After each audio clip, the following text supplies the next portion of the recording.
కర్నూలు కొత్త bus stand opposite side యుకాన్ షాపీ mobile shop market second hand bike showroom పక్కన అపార్ట్మెంట్ ఆర్కే రెసిడెన్సీ, దాని పక్కన ఖాళీ స్థలం గవర్నమెంట్కి ఇచ్చినారు. ఇది గవర్నమెంట్ వచ్చేసి ఇది ఉపయోగం ఏం చేయడం లేదు. హరినాథ్ రెడ్డి కమిషనర్ అప్పుడు ఇది ఏం చేసినారంటే ఇక్కడ పార్కింగ్కి ఆటో స్టాండ్ అని పెట్టినారు. వీళ్ళు ఏం చేస్తున్నారంటే ప్రైవేట్ పార్కింగ్ వాళ్ళు వచ్చేసి ఎట్ట కావాలంటే వాడుకుంటున్నారు. నేను ఏమంటున్నానంటే గవర్నమెంట్కి ఇచ్చిన కాబట్టి గవర్నమెంట్ వచ్చేసి పార్క్ అయితే ఇక్కడ ఎవరు ఏం చేస్తారండి, ఇక్కడ రాత్రి తాగుపోతులు ఉంటారు, తాగుతారు, కొట్లాడడం జరుగుతుంది. పార్క్ వద్దు, ఏదైనా పెద్ద బిల్డింగ్ కట్టేది ఏర్పాటు చేసుకోండి. ఎట్లా అంటే ఏదైనా మున్సిపాలిటీకి సంబంధించిన పెద్ద బిల్డింగు, కార్పొరేట్ ఆఫీసు అట్లా ఏమైనా ఉంటే పార్కింగ్ ఫెసిలిటీ కింద పెట్టుకొని ఇక్కడ అది కట్టుకోవచ్చు. ఇంకోటి వచ్చేసి పేట్ పార్కింగ్ అయినా పెట్టచ్చు. దేనికైనా వచ్చేసి ప్రాపర్ యూటిలైజ్ చేస్తే ఇక్కడ ల్యాండ్ వాల్యూ మాకు కూడా పెరుగుతుంది, మా అపార్ట్మెంట్ కూడా మంచి ప్రాపర్టీ వాల్యూ పెరుగుతుంది. ఏ ఆఫీస్ పెట్టినా అందరికీ ఉపయోగంలాగా ఉంటుంది. ఇక్కడ నేను కమిషనర్ గారు కోరుకునేది ఏమంటే ఇది ఉపయోగం చేసుకోండి. ఇట్లా ఖాళీ ఇట్లా పెట్టకండి. మీకు ఎట్లయినా స్థలం అవసరం ఉంటుంది ఏ ఆఫీస్కైనా. ఇక్కడ కొత్త బస్ స్టాండ్ దగ్గర అది సచివాలయం ఆఫీసు, లేకపోతే ఏదో వాటర్ వర్క్స్ ఆఫీసు, అక్కడ నుంచి పైప్ లైన్ వేసినారు. అక్కడ పంప్ హౌస్ నుంచి ఆ పైప్ లైన్ తీసేసినారు. ఎస్ఏపి క్యాంప్ మధ్యలో రోడ్ ఉంది, మార్కెట్ యార్డ్ మధ్యలో.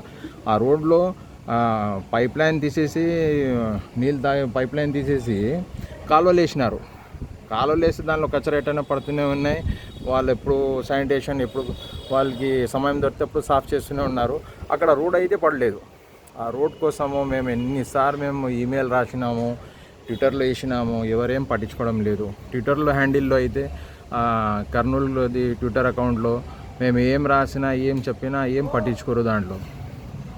సరే, ఇక్కడ ఎస్ఏపి క్యాంప్ పోయి ఇక్కడ వెనుక సైడ్ నుంచి ఎస్ఏపి క్యాంప్ పోయే దారి కొత్త బస్ స్టాండ్కి చాలా వరకు ట్రాఫిక్ ఎక్కువ ఉంటుంది. ఇక్కడ వచ్చేసి చాలా వరకు అది రోడ్డు మంచిగా లేదు. రోడ్డు మీద వచ్చేసి ఆటోలు ఆగేది, అది బైక్లు, చెత్త వేయడము, ఇవన్నీ నార్మల్ అయిపోయినాయి ఇక్కడ. ఒకసారి కమిషనర్ గారు మీరు వచ్చేసి విజిట్ చేయండి. ఇక్కడ విజిట్ చేస్తే ఇవన్నీ చూస్తారు. మనం ఎందుకు ఇంత వాల్యుబుల్ ల్యాండ్ ఇక్కడ ఎంత వేస్ట్ చేసుకోవాలా? మీ ల్యాండ్ మీరు డెవలప్మెంట్ చేసే వల్ల పక్కన మాకు కూడా రోడ్స్ వస్తాయి. ఇప్పుడు పార్క్ పక్కన వచ్చేసి రోడ్ ఉంది. ఆ రోడ్ డెవలప్ చేసుకుంటే మా పక్కన ప్లాట్స్ ఉన్నాయి, అది కూడా మాకు డెవలప్మెంట్ అవుతుంది. మేము కూడా రోడ్ వేసినారు కాబట్టి కరెంట్ పోల్స్ వస్తాయి. ఆ కరెంట్ పోల్ చేసుకుంటే మేము కూడా కొద్దిగా దానికి మంచిగా నీట్ చేయించుకొని ఏదైనా కట్టుకోవచ్చు. మీ తరఫు నుంచి మీరు ఏమైనా సరైన యాక్షన్ తీసుకుంటే, ఫండ్స్ ఉంటే ఫండ్స్ అవైలబిలిటీ బేస్ మీద దీనికి డెవలప్ చేసుకోండి. చూడండి, ఆ 2 ఆటోలు అది హోటల్ వాళ్ళది, ఎప్పుడు కావాలంటే పెట్టిపోతారు. ఆ కార్ వచ్చేసి వెనక సైడ్ సందుది, వాళ్ళు ఫ్రీ పెట్టుకుపోతున్నారు పార్కింగ్లో. ఎవరేం ఇక్కడ ఏం చెప్పేవాళ్ళు ఎవరు లేరు, పట్టించుకునే వాళ్ళు ఎవరు లేరు. ఆ రోజు చెట్లు వేసినారు, ఈ పెద్ద చెట్టు వేసినారు. ఈ చెట్టు వచ్చేసి గాలికి ఎంత అవుతుంది, కింద వరకు వచ్చింది. వాళ్ళు భయపడినారు, మాది ఎట్లా షెడ్ ఎట్లా పడిపోతేమంటే మేము భయపడుతున్నాము. మున్సిపాలిటీ మేడంకి చెప్తే మున్సిపాలిటీ మేడం కూడా ఏం సీరియస్గా తీసుకోవడం లేదు. ఏమైనా అంటే చెట్టు కొమ్మలు అది కింద ఏమైనా పడితేనే మేము తీసుకుపోతాం అంటారు. దాని తర్వాత ఎవరేం పట్టించుకోరు.